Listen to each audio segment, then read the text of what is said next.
بسم الله الرحمن الرحيم. لقد جاءكم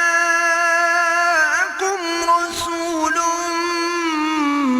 من أنفسكم عزيز عليه ما عنتم حريص عليكم بالمؤمنين رؤوف رحيم.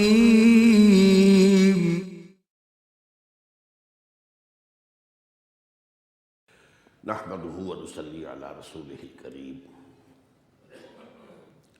اما بعد فقد قال الله تبارك وتعالى كما ورد في سورة الحجرات: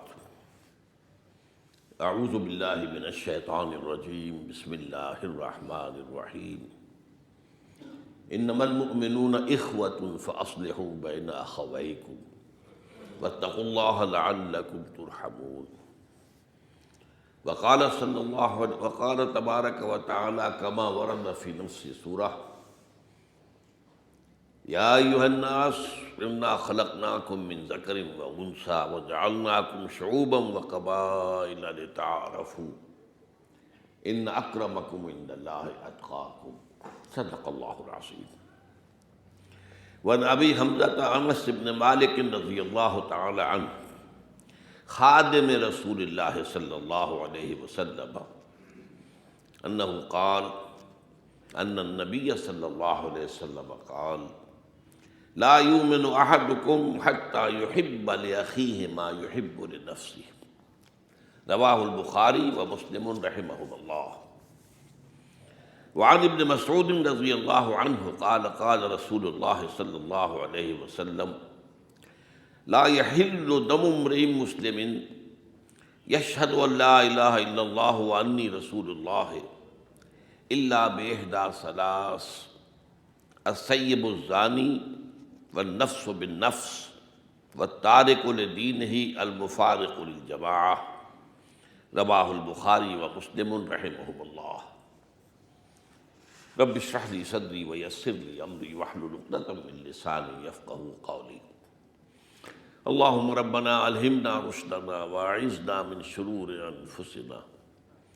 اللهم ارنا الحق حقا وارزقنا اتباعه وارنا الباطل باطلا وارزقنا اجتنابه. آمین یا رب العالمین.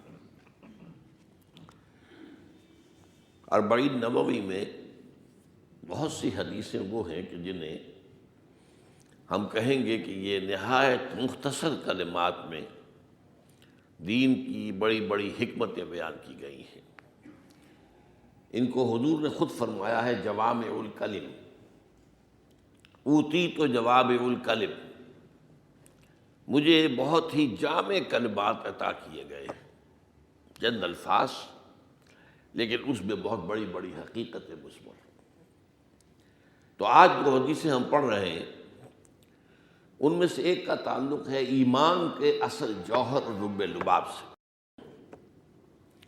اور دوسری کا تعلق ہے اسلام کا جو نظام قانونی ہے اس میں خاص طور پر یہ بات کہ کسی مسلمان کی جان کس حالت میں لی جا سکتی ہے. یہ ایک بہت بڑا قانونی مسئلہ ہے، فقہی مسئلہ ہے. تو آج انشاءاللہ ہم یہ دونوں حدیثیں پڑھیں گے. اس کے لیے میں نے عنوان کے طور پر سورہ حجرات کی دو مقامات جو ہیں وہ تلاوت کیے ہیں. انما المؤمنون اخوۃ. سب سے پہلی بات یہ کہ اہل ایمان تو سب آپس میں بھائی بھائی ہیں. یہ رشتہ جو ہے اخوت کا، اخوت ایمانی، یہ بہت گاڑھا ہے، بہت مضبوط ہے، بہت بنیادی ہے. لیکن اسی سورہ مبارکہ کی دوسری آیت میں ایک اور رشتہ اخوت کا ذکر ہے. وہ تمام انسانوں کے مابین، مسلمان ہو کافر ہو. اے لوگو، ہم نے تمہیں ایک انسانی جوڑے سے پیدا کیا. ہم نے پیدا کیا. انا خلقناکم. اول تو خالق ایک ہے. مسلمان ہو، ہندو ہو، پارسی ہو، عیسائی ہو، سکھ ہو، سب کا خالق تو اللہ ہی ہے. تو ایک قدر مشترک تو یہ ہے. اور دوسری قدر مشترک من ذکر و انثی، ایک مرد اور ایک عورت سے پیدا کیا ہے، آدم اور حوا سے. تو گویا کہ یہ بھی تو پھر رشتہ اخوت ہے، اگرچہ ظاہر بات ہے کہ اس میں وہ پہلا دائرہ جو ہے اس کی اقدمیت ہے، اس کی افضلیت ہے، وہ بنیادی ہے، لیکن ثانوی طور پر تمام انسانوں کے مابین بھی ایک رشتہ اخوت موجود ہے۔ اب اس تمہید کے بعد پہلی حدیث پڑھیے، حضرت انس بن مالک رضی اللہ تعالی عنہ، جن کی کنیت ہے ابو حمزہ، اور یہ حضور کے خادم رہے ہیں۔ ان کو ان کی والدہ نے ہجرت کے بعد، انصاری ہیں یہ، جب حضور مدینہ تشریف لائے ہیں تو ان کی والدہ جو ہیں وہ تقریباً 9 برس کی عمر ان کی تھی کہ حضور کی خدمت میں چھوڑ گئی کہ حضور یہ آپ کے پاس رہے گا، آپ کی خدمت کرے گا۔ تو یہ خادم رسول اللہ صلی اللہ علیہ وسلم ہے، اور یہ پوری جتنا مدنی دور ہے حضور کی حیات دنیاوی کا، اس میں آپ کے خادم کی حیثیت سے گویا کہ چمٹے رہے ہیں، حضور کے ساتھ جڑے رہے۔ تو بہت سی حدیثیں بھی ظاہر بات ہے کہ اس کے حوالے سے پھر ان سے مروی ہیں۔ انہی میں سے ایک حدیث یہ ہے کہ حضور نے فرمایا لا یؤمن احدکم حتی یحب لاخیہ ما یحب لنفسہ، اور حدیث اپنی سند کے اعتبار سے متفق علیہ ہے، صحیح بخاری صحیح مسلم دونوں میں موجود ہے۔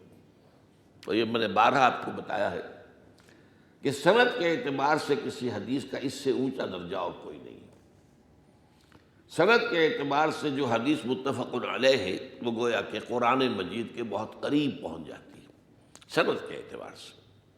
البتہ یہ ہے کہ قرآن مجید کا ہر حرف جو ہے محفوظ ہے، حدیث کا یہ معاملہ نہیں ہے۔ حدیث کے اندر ایک ہی بات مختلف صحابہ بیان کریں گے تو تھوڑا تھوڑا فرق ہو جائے گا، جس میں ہم نے جب ابتدا کی تھی اس درس کی جو کہ 40 نووی کی، تو اس میں حدیث جبرائیل کے حوالے سے میں نے بہت واضح طور پر آپ کو بتایا تھا کہ ایک ہی واقعہ ہے اور اس میں کوئی اختلاف بھی نہیں ہو سکتا، اور سب حضرات جو ہیں وہاں موجود ہیں، وہ دیکھ رہے ہیں اور سن رہے ہیں، لیکن بیان کرنے میں تھوڑا تھوڑا سا فرق ہو گیا۔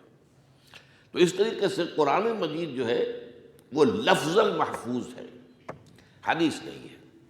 البتہ سند کے اعتبار سے متفق علیہ حدیث بھی قرآن مجید کے بہت قریب پہنچ جاتی ہے۔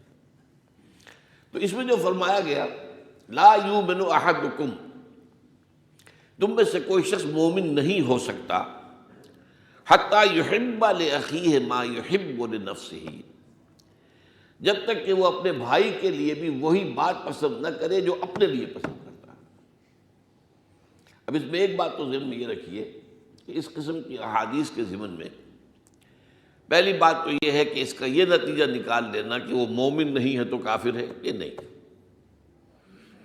بلکہ جیسا کہ ہم تفصیل سے ایمان اور اسلام کا فرق واضح کر چکے ہیں، تو ایمان اصل میں بعض حقائق کے قلب میں جاگزی ہو جانے کا نام ہے، اور اس کے پھر مراتب ہیں، مختلف مراتب ہیں۔ اسی کا ایک مرتبہ وہ بھی ہے ان تعبد اللہ کانک تراہ فإن لم تکن تراہ فإنہ یراک، ان تعمل للہ کانک تراہ فإن لم تکن تراہ فإنہ یراک، یہ بھی در حقیقت اسی ایمان کی گہرائی کا ایک درجہ ہے۔ اس حوالے سے ایمان کی گہرائی کے پہلو سے ایمان کے مختلف تقاضے، مختلف مظاہر، مختلف ثمرات، کیا نتائج نکلنے چاہیے اگر ایمان فی الواقع ہے، تو یہ مختلف احادیث میں جو مختلف ثمرات ہیں وہ بیان کیے گئے، قرآن مجید میں بھی ہے۔ سورہ تغابن کے دوسرے رکوع میں ثمرات ایمان کے کیا کیا ہیں انہیں کھول کر بیان کیا گیا ہے۔ اب ایسے جیسا کہ یہ حدیث ہم پڑھ رہے ہیں، دو اور حدیثیں بہت ہی معروف، بہت مشہور، اسی طرح سے تقریباً اسی انداز کی موجود ہیں۔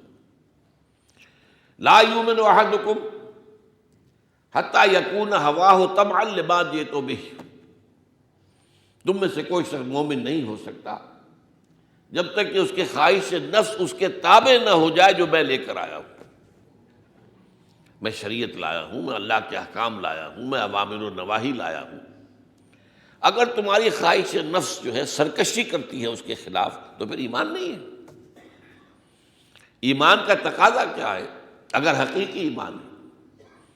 مسلمان تو ہو سکتا ہے کہ مسلمان جو ہے کسی وقت اللہ کے کسی حکم پر اپنے نفس کے کسی تقاضے کو ترجیح دے دے، تو کافر تو نہیں ہو جائے گا، گناہگار ہوگا، فاسق ہوگا، فاجر ہوگا، وہ اس کے معاملہ ہوگا، لیکن وہ کافر نہیں ہو جائے گا۔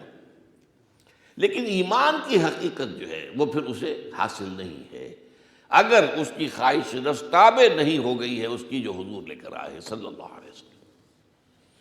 اسی طرح ایک اور ہے معاملہ، لا یؤمن احدکم حتی اکون احب الیہ من والدہ وولدہ والناس اجمعین، تم میں سے کوئی شخص مومن نہیں ہو سکتا جب تک کہ میں اسے اپنے والد سے، بیٹے سے، تمام انسانوں سے بڑھ کر محبوب نہ ہو جاؤں۔ یہ بھی ایمان کا ایک تقاضا ہے۔ تو ایمان کے مختلف تقاضے ہیں اور ایمان کے مختلف درجات ہیں، ان کے حوالے سے بات ہو رہی ہے۔ اس کو اس لغوی مفہوم میں لے لینا کہ جب مومن نہیں ہے تو گویا کہ پھر مسلم بھی نہیں ہے، پھر کافر ہو گیا، یہ سارا معاملہ جو ہے یہ غلط ہے، اور اس کو ہم بڑی تفصیل سے اس پر ہم بحث کر چکے ہیں حدیث جبرائیل کے ضمن میں۔ اب یہاں جو بات بیان کی جا رہی ہے جس کو ہم عام معنی میں کہیں گے شرافت، مروت، کسی شخص میں شرافت اور مروت کا تقاضا یہ ہوگا، آپ جو چیز اپنے لیے پسند کر رہے ہیں اپنے بھائی کے لیے بھی وہی پسند کیجیے۔ اچھا، بھائی ایک وہ ہے جو ماں جایا ہے، آپ کا حقیقی بھائی، ظاہر بات ہے کہ اس میں سب سے اقدم وہی رہے گا، سب سے پہلے وہی رہے گا۔ اس کے بعد بھائیوں میں کزنز ہے، وہ جو آپ کے دادا دادی کی اولاد ہے وہ بھی پھر بھائیوں میں آ جائے گا۔ یہ دائرہ وسیع ہوتا چلا جائے گا، اور یہ دائرہ جو ہے یہاں تک کہ پوری نوع انسانی کو اپنے احاطے میں لے لے گا، کیونکہ میں ابھی بتا چکا ہوں ان سے بھی تو ایک رشتہ اخوت ہے، وہ آدم و حوا کی اولاد ہے، تو اس اعتبار سے ان سے بھی ہمارا ایک رشتہ اخوت تو ہے۔ تو اگر ہمیں کوئی خیر ملا ہے تو ہمارے ایمان کا تقاضا یہ ہے کہ وہ خیر ہم پسند کریں کہ ہر بھائی کو ملے، درجہ بدرجہ، الاقرب فالاقرب، الاقرب فالاقرب، لیکن درجہ بدرجہ یہ بات پھیلتی چلی جائے گی۔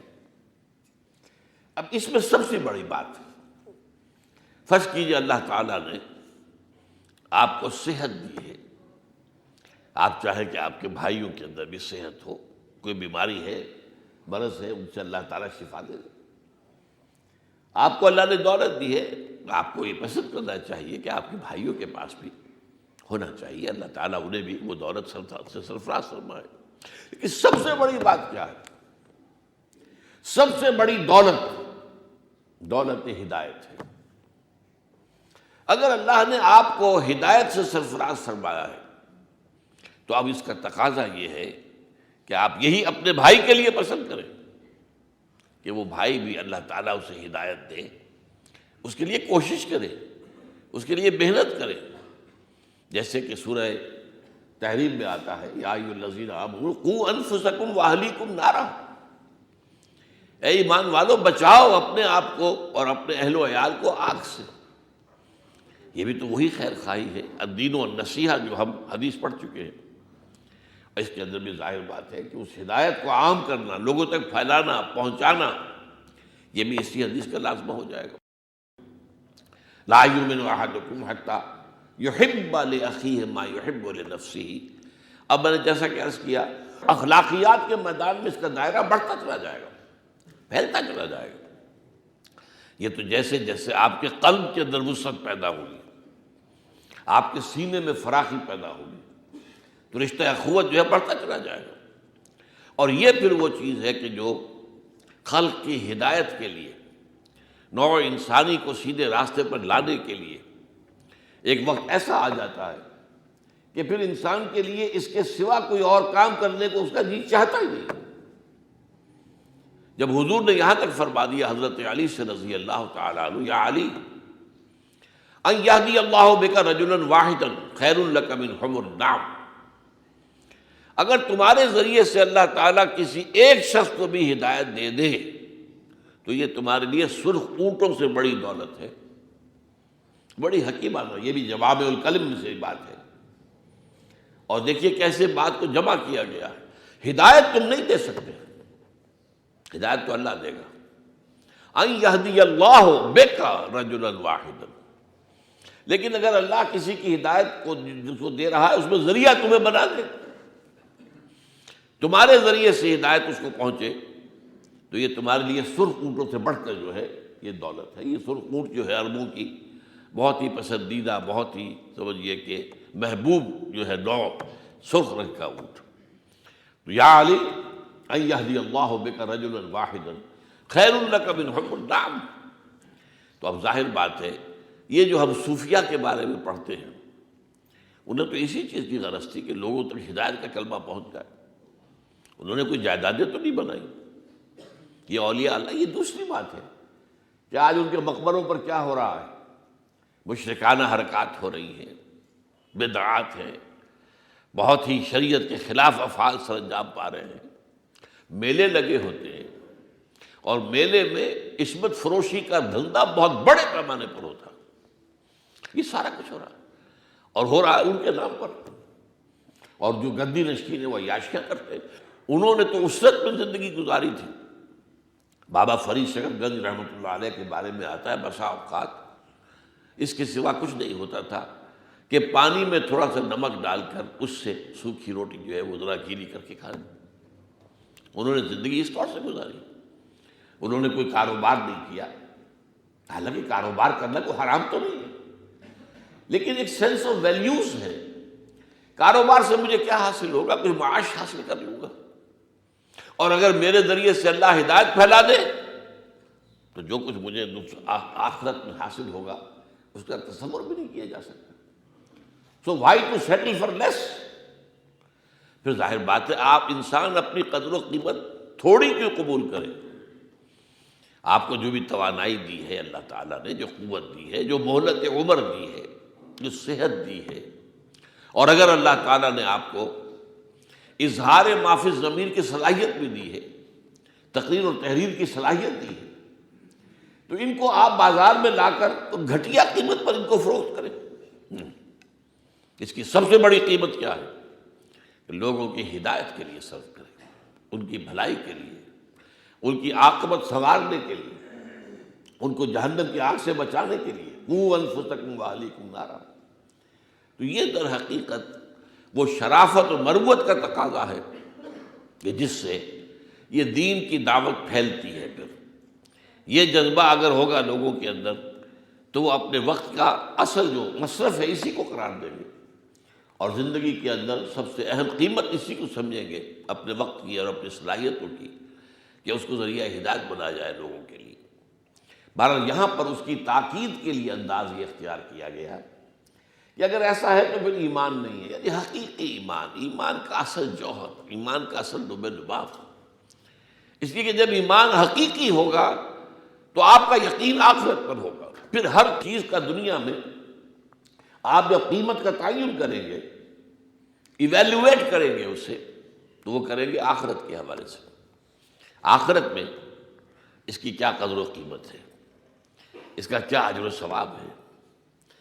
جیسے کہ ہم پڑھ چکے ہیں پچھلی حدیث میں، من حسن الاسلام المرء ترکہ ما لا یعنی۔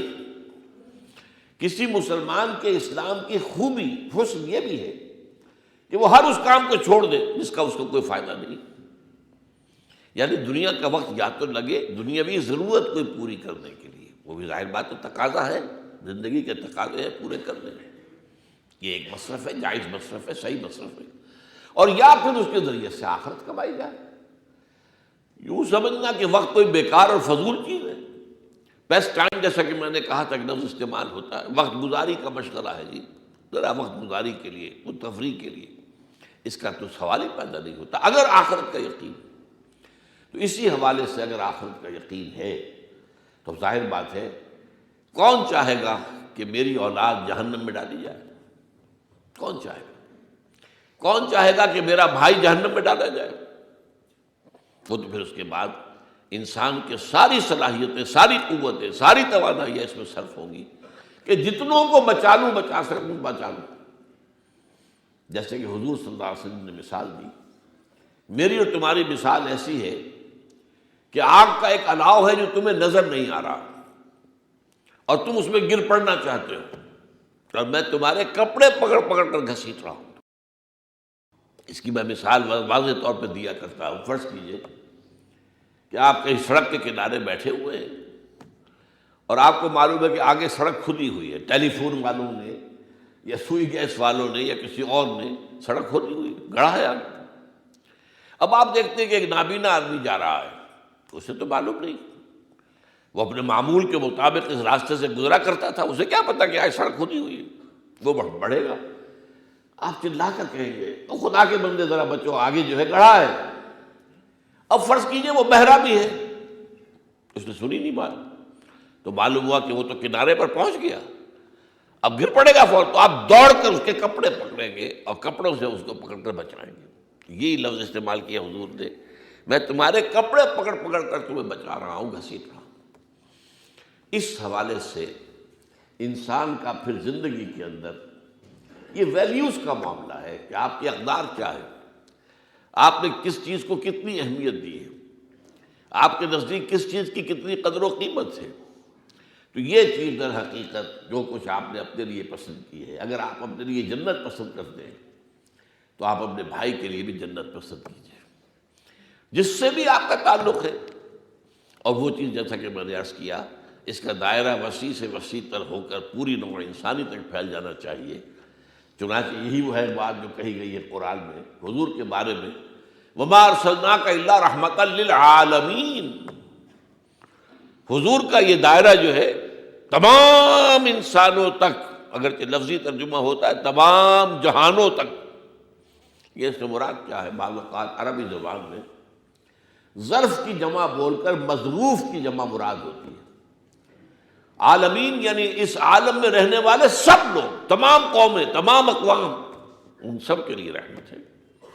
یہ رحمت جو ہے اس کا کوئی عکس یہ صاحب ایمان کی شخصیت کے ذریعے پیدا ہو جانا چاہیے، اگر حقیقی اور واقعی اور اصلی اور قلبی یقین والا ایمان حاصل ہے۔ اب آئیے اگلی حدیث کی طرف۔ اس حدیث کے راوی حضرت عبداللہ ابن مسعود ہیں رضی اللہ تعالی عنہ، اور آپ کو معلوم ہے کہ یہ کبار صحابہ میں سے ہیں اور فقہاء صحابہ میں سے۔ صحابہ میں اس طرح سے تقسیم ہوتی ہے، کبار صحابہ، صغار صحابہ، بڑی عمر کے صحابی اور چھوٹی عمر کے صحابی۔ حضرت حسین بھی صحابی ہے لیکن بچے ہی تھے نا جب حضور صلی اللہ علیہ وسلم کا انتقال ہو گیا، لیکن صحابی ہیں۔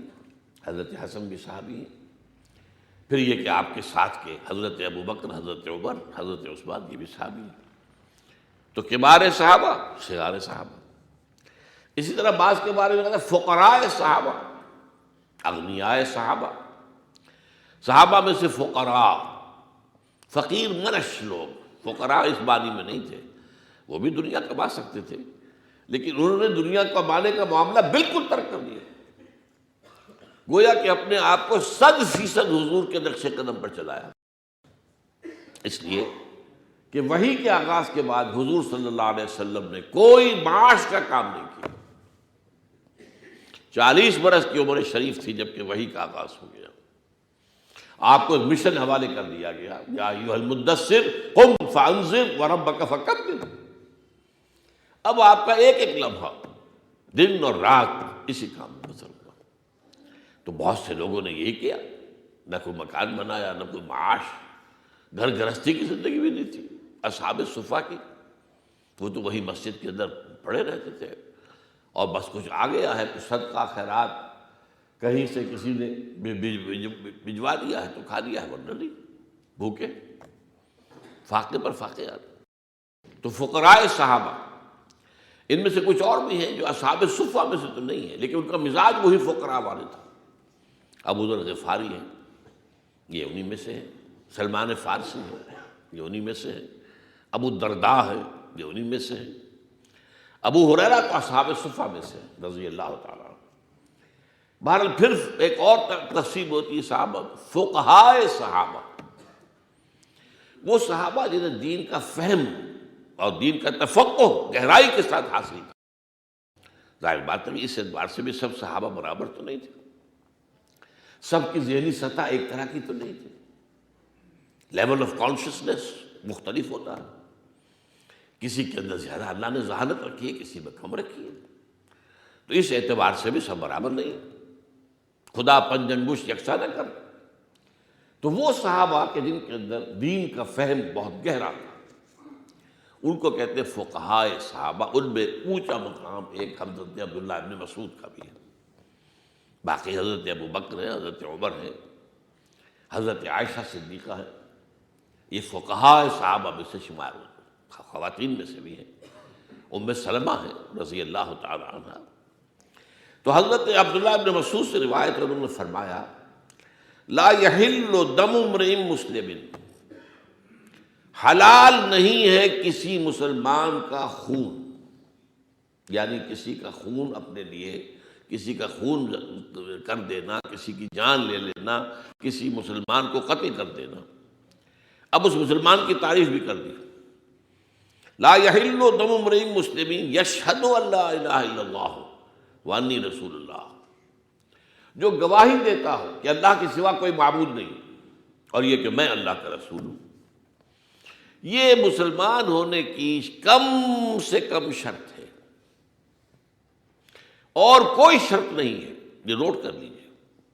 اگر ایک شخص گواہی دے رہا ہے لیکن نماز نہیں پڑھ رہا ہے تو ٹھیک ہے، اس کو آپ بعض فقہا کے نزدیک بڑی سخت سزا بھی ہے، جیل میں ڈالا جا سکتا ہے، توبہ کرے، نماز پڑھے جب ہے، لیکن اسے کافر نہیں قرار دیا جائے گا۔ بعض صحابہ کے نزدیک تو اس کا قتل بھی جائز ہے، لیکن یہ کہ یہ بہت شاذ رائے ہے۔ لیکن یہ کہ سزا دی جائے گی، چوری کی ہاتھ کاٹا جائے گا، تو یہ دوسری بات ہے۔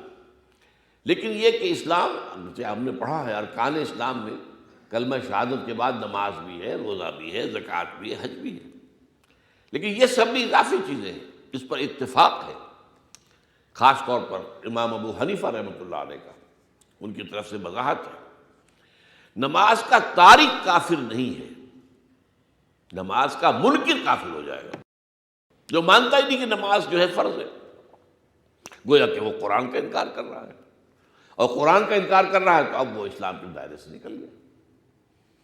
اسی طرح روزہ نہ رکھنے والا تارک صوم جو ہے وہ کافر نہیں ہے، البتہ جو منکر صوم ہوگا وہ کافر ہو جائے گا، ضروریات دین میں سے کسی کا بھی انکار کرے گا تو کافر ہو جائے گا۔ لیکن یہ تو ایک علیحدہ بات ہے، یہاں جو ہے وہ بیس لائن مقرر کر دی گئی، جو گواہی دیتا ہو کہ اللہ کے سوا کوئی معبود نہیں اور محمد اللہ کے رسول ہے، اس کی جان لینا، اس کا قتل، اس کا خون جو ہے جائز نہیں ہے، مگر صرف تین میں سے کسی حالت میں، احدی ثلاث، تین میں سے ایک شرط، السیب الزانی،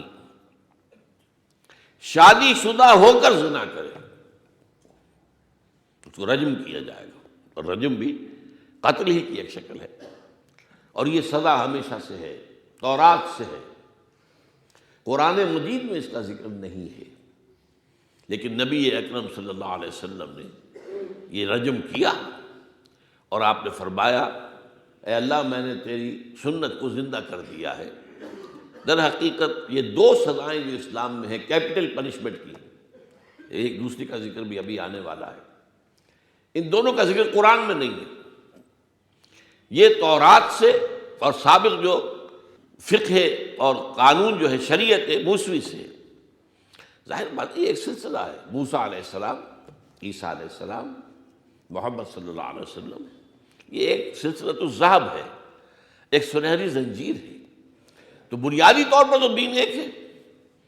اب شریعت کے ضمن میں بھی یہ دو قتل جو ہے، ایک مرتد کا قتل جو ابھی ذکر آگے آیا جائے گا، کوئی مسلمان مرتد ہو جائے اس کو قتل کر دیا جائے گا، اور نمبر دو جو زانی ہو اور ہو شادی شدہ، غیر شادی شدہ کے لیے جو زنا کی سزا ہے وہ قرآن میں آئی ہے، وہ سورہ نور میں ہے، 100 کوڑے مارو اسے، اور وہ کوڑے بھی جو ہیں برسر عام لگائے جائیں، مسلمانوں کی جماعت دیکھے۔ اسی طریقے سے رجم کا معاملہ جو ہے وہی برسر عام ہوتا ہے، اس لیے کہ اسلام میں جو سزاؤں کا تصور ہے وہ در حقیقت ڈیٹرنٹ، یعنی سزا کا، جرم کا استئصال کرنے کے لیے، کہ دہشت بیٹھ جائے معاشرے کے اندر کہ اگر یہ جرم ہم کریں گے تو یہ سزا ملے گی، اور جرم اس کے بغیر کبھی ختم نہیں ہوتا۔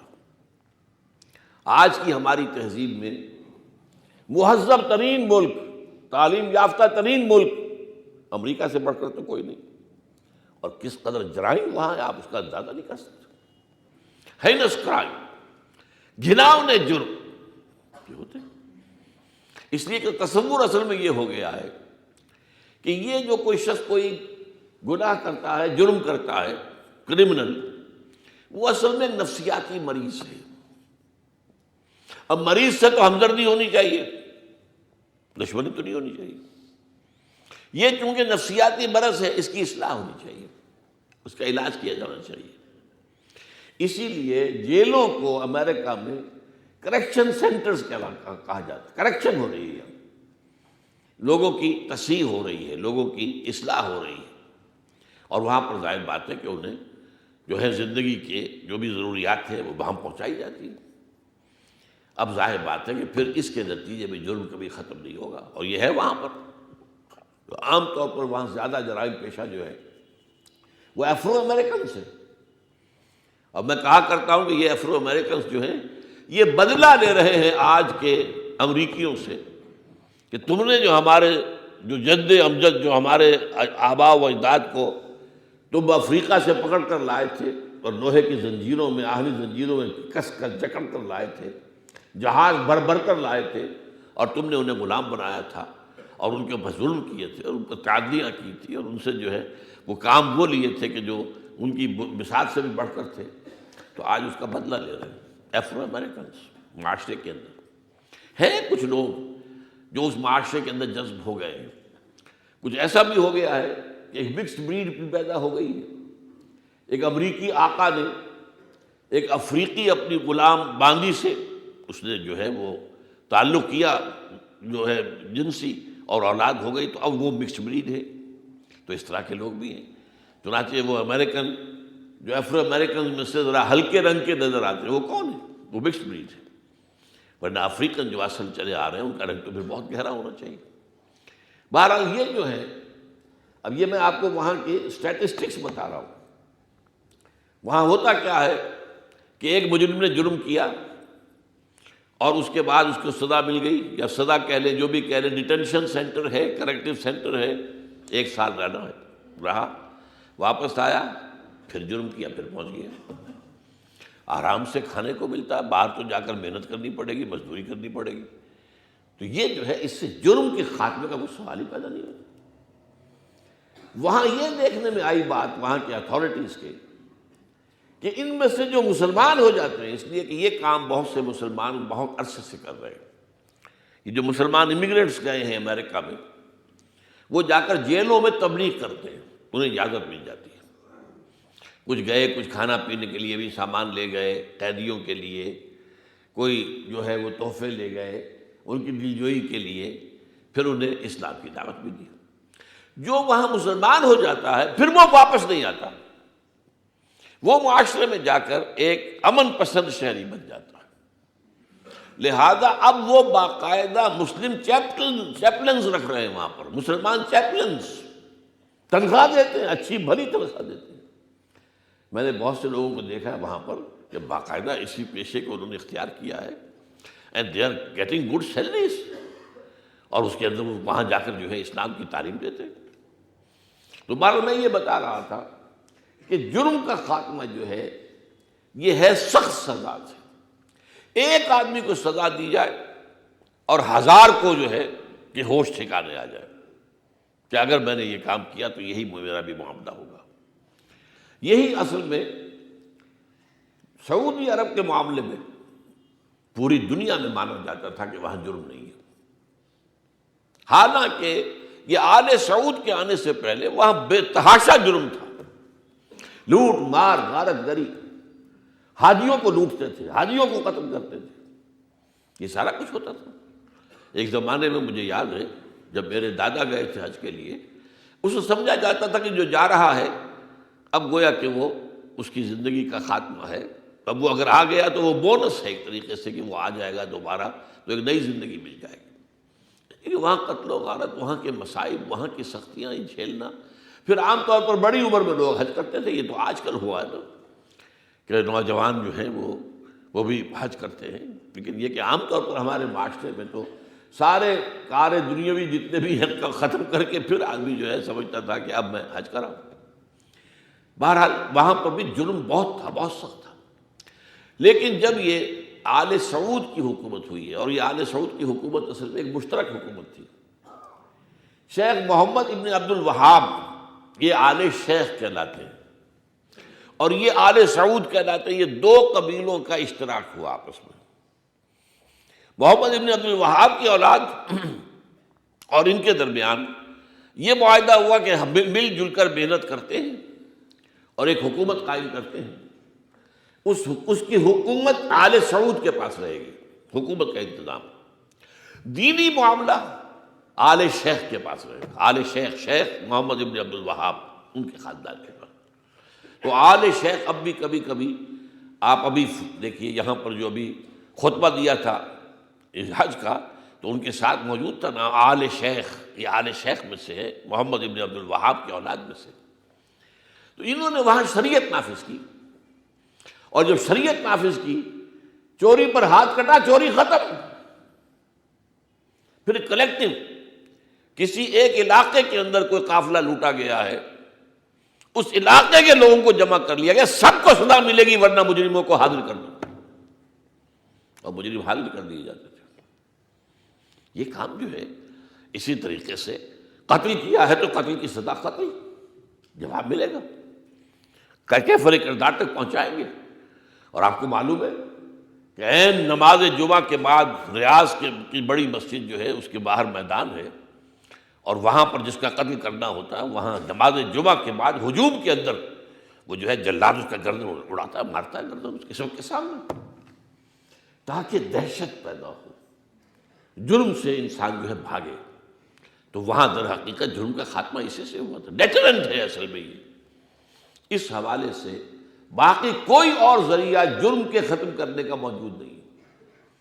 اگر آپ تعلیم سے سمجھیں کہ جرم ختم ہو جائے گا تو تعلیم کا معیار جو ہے امریکہ سے اوپر کسی قوم میں جا نہیں سکتا۔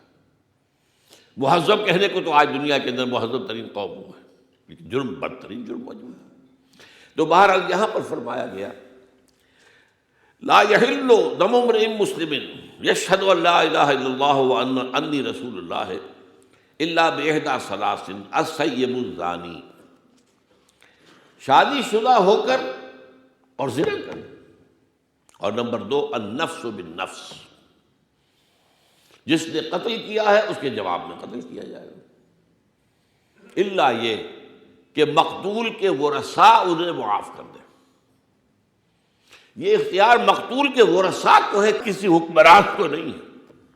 یہ ہمارے ہاں جو قانون ہے یہ خلاف اسلام ہے، غلط ہے کہ صدر مملکت کو حق حاصل ہے۔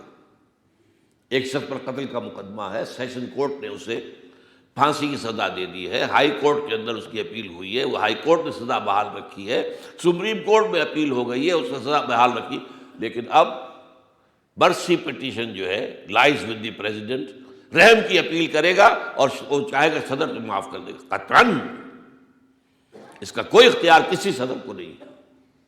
ہاں مقتول کے ورثاء کر سکتے ہیں، اور اس میں بہت بڑی حکمت ہے۔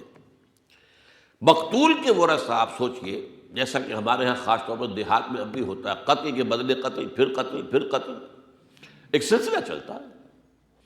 اگر کہیں ایسا ہو جائے کہ ایک قاتل کو جس کو اس نے قتل کیا تھا اس کے جو ورثاء معاف کر دیں، وہ راستہ ختم ہو جائے گا نہیں، آگے قتل کر دے گا۔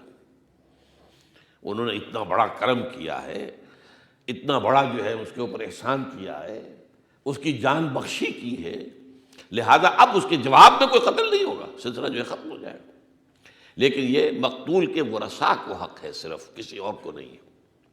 بہرحال قانون کیا ہے؟ النفس بالنفس، جان کے بدلے جان۔ قتل عمد کسی نے کیا ہے، قتل خطا میں جان نہیں ہے۔ قتل خطا کے اندر دیت ہوتی ہے، اور اگر کوئی کسی قانون کی جو ہے سرکاری قانون جو ہے شریعت کی قانون یا حکومت کے قانون کی خلاف ورزی کی گئی تو اس کی سزا ہوتی ہے۔ سعودی عرب میں اب بھی یہ ہے۔ چنانچہ اگر فرض کیجئے کسی کی گاڑی کے ذریعے سے کوئی شخص مر گیا، اس کے نیچے آ گیا، دیت تو دینی ہی پڑے گی. 80,000 درہم ریال ہوتے تھے، مجھے معلوم نہیں اب شاید بڑھ گئے ہوں. وہ تو آپ کو دینی ہی دینی ہے، چاہے آپ کا ارادہ نہیں تھا. لیکن اس کا نتیجہ کیا نکلے گا کہ آپ بہت محتاط ہو کر ڈرائیونگ کریں گے آئندہ.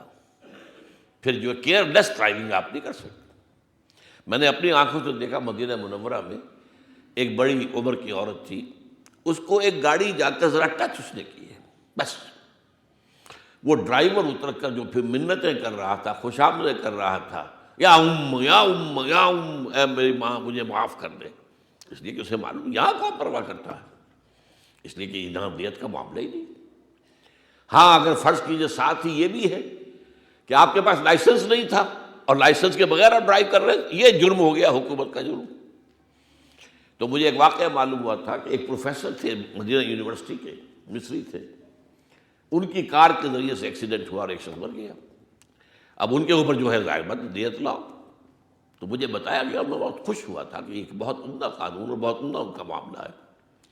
جب گورنر مدینہ کے گورنر کے پاس معاملہ گیا، اس نے کہا دیکھیے جناب، دیت تو اللہ کی طرف سے، وہ ہم معاف کرنے والے کون ہیں. ہاں آپ کا جرم نمبر 2 یہ تھا کہ آپ کے پاس کوئی اس نے خلاف ورزی کی تھی ٹریفک کی، یہ ہم معاف کر سکتے ہیں، یہ ہمارے قانون کی خلاف ورزی کی ہے، یہ ہم معاف کر سکتے ہیں. لیکن دیت تو اللہ تعالیٰ کی طرف سے. بہرحال جان کے بدلے جان. وَالتَّارِكُ لِدِينِهِ الْمُفَارِقُ لِلْجَمَاعَةِ. اور تیسرا جو ہے کسی مسلمان کو قتل کرنے کا معاملہ، کوئی مسلمان جو اپنے دین کو چھوڑ دے اور جماعت سے، مسلمانوں کی جماعت سے نکل جائے. المفارق للجماعہ، یہ ہے مرتد جسے کہا جاتا ہے. مرتد کی سزا بھی قتل ہے.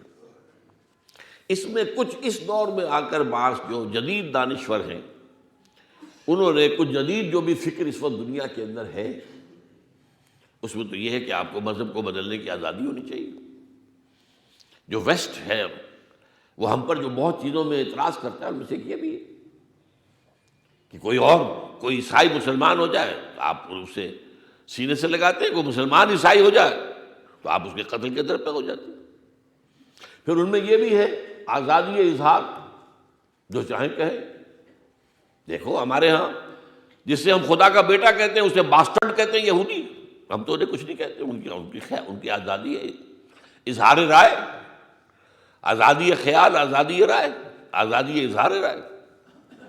تو یہ کچھ چیزیں ایسی ہیں جدید تہذیب کی کہ جن کی گھٹی میں وہ جدید تہذیب کے جراثیم پڑ گئے ہیں، ان کی سمجھ میں نہیں آتی، اور اسلام کے یہ احکام ان کے سمجھ میں آنے والے نہیں. لیکن یہ کہ بہرحال اسلام کا قانون یہی ہے.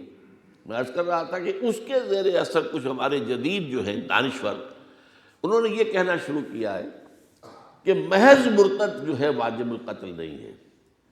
مرتد ہو کر وہ اگر اسلامی ریاست کے خلاف کوئی سازش بھی کر رہا ہو تو واجب القتل ہے. لیکن یہ اضافہ ہے ان کا جدید اس جو اثرات ہیں اس کے زیر، اس کی دباؤ کے تحت جو ہے انہوں نے یہ رائے قائم کی ہے. ورنہ سیدھی بات جو ہے وہ قتل مرتد ہے، مرتد کو قتل کیا جائے گا. اس کے لیے بھی اصل میں جو سند ہے وہ تورات سے ہے، اور وہ یہ ہے کہ جب حضرت موسیٰ علیہ السلام کو اللہ تعالیٰ نے کوہ طور پر بلایا 40 دن کے لیے اور تورات عطا کی، پیچھے سامری نے بچھڑا بنا دیا ایک. وہ بچھڑا جو ہے جو دھات سے بنایا گیا، سونا چاندی یہ زیورات تھے جو بنی اسرائیل کے پاس وہ جمع کروائے اور انہیں پگھلایا اور اسے بچھڑا بنایا، اور کوئی ایسا بنایا کہ اس میں سے ہوا گزرتی تھی تو آواز نکلتی تھی جیسے بچھڑے کی آواز. کہا یہ ہے تمہارا خدا. یہ موسیٰ تو خامخواہ بھٹک گیا، یہ تو غلط راستے پر پڑ گیا ہے. تو کہاں گیا ہے؟ یہ تو خدا یہاں موجود ہے. وہ کہاں گیا ہے؟ وہ وہاں کوہ طور پر گیا ہے خدا کے لیے ملنے کے لیے. تو بہت سے لوگ جو ہیں بنی اسرائیل میں سے وہ اس وقت بچھڑے کی پرستش کے اندر مبتلا ہو گئے. اب یہ کھلا کفر تھا، کیوں؟ اس لیے کہ یہ شرک جلی ہے، بالکل واضح شرک. ایک شرک ہوتا ہے جو چھپا ہوا ہے، اس چیز کے بارے میں نے آپ کو وہ حدیث بھی سنائی ہے کہ اگر آپ نماز پڑھ رہے ہیں لیکن آپ یہ دیکھ رہے ہیں کہ کوئی شخص آپ کو دیکھ رہا ہے، اب آپ نماز جو ہے بہت اچھے اطمینان سے سجدہ جو ہے زیادہ طویل کر رہے ہیں، یہ بھی شرک ہے. پہلے آپ کا سجدہ ہو رہا تھا 3 سیکنڈ کا، اب ہو گیا 5 کا، یہ 2 سیکنڈ کس کے لیے لگایا آپ نے؟ اللہ کا تو 3 سیکنڈ کا تھا، تو یہ بھی شرک ہو گیا۔ یہ لیکن شرک خفی ہے، اس پر کوئی حکم نہیں لگایا جا سکتا، اس پر کوئی فتویٰ نہیں ہو سکتا، اس پر کوئی پکڑ دھکڑ نہیں ہو سکتی، یہ تو اندر ہی ہے۔ یہ اس لیے بتایا گیا کہ ہم اپنا جائزہ دیتے رہیں کہ وہ شرک جو ہے، جو ریاکاری کا شرک ہے، وہ کہیں ہمارے اندر پیدا نہ ہو جائے۔ من صلی یرائی فقط اشرکا ومن صام یرائی فقط اشرکا ومن تصدق یرائی فقط اشرکا۔ جس نے دکھاوے کے لیے نماز پڑھی اس نے شرک کیا، جس نے دکھاوے کے لیے روزہ رکھا اس نے شرک کیا، جس نے دکھاوے کے لیے صدقہ خیرات کیا اس نے شرک کیا۔ تو یہ شرک خفی ہے، لیکن ظاہر بات ہے کہ بچھڑے کی پرستش جو ہے وہ تو شرک جلی تھی، اور وہ گویا کہ مرتد ہوئے۔ لہذا اس کے بعد حکم دیا گیا کہ اب جب حضرت موسیٰ واپس آئے ہیں اور وہ سارا معاملہ ہوا تو طے ہوا ہر قبیلے کے وہ لوگ جنہوں نے یہ شرک کیا ہے انہیں اسی قبیلے کے وہ لوگ اپنے ہاتھوں ذبح کریں کہ جو شرک سے محفوظ رہے۔